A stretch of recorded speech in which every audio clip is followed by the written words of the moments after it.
Turma, é o seguinte, eu acho que para esse espaço aqui, eu acho que o mais importante é a cidade ter um espaço. Eu acho que o nome a quem quer que, né, a gente hoje dê, né, e que daqui a 5, 10 anos nós tenhamos outras pessoas aqui para estarmos prestando a homenagem.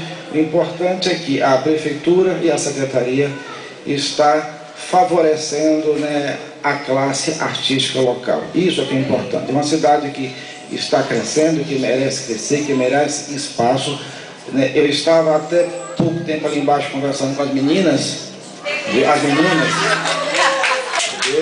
sobre uma necessidade que a cidade tem de ter um espaço cultural, de ter um centro de eventos, de ter um auditório, de ter um teatro, porque só se faz cultura tendo o espaço para isso. Só se pode ter o artista se tiver um palco para o artista. O artista precisa de palco.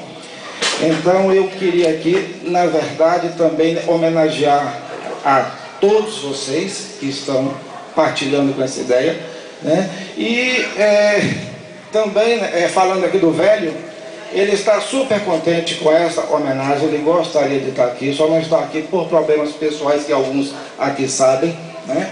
Mas ele me pediu o seguinte, que ele gostaria de dividir esse prêmio com todas as pessoas que participaram desde os 12, 13 anos, lá no Instituto Ponte Nova, até os 75 anos, quando ele se aposentou.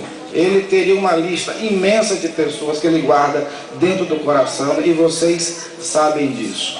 Então ele pediu que eu partilhasse isso, esse prêmio e essa homenagem com todos aqueles que participaram, né, dessa luta com ele, né, em prol da educação. É isso aí, obrigado.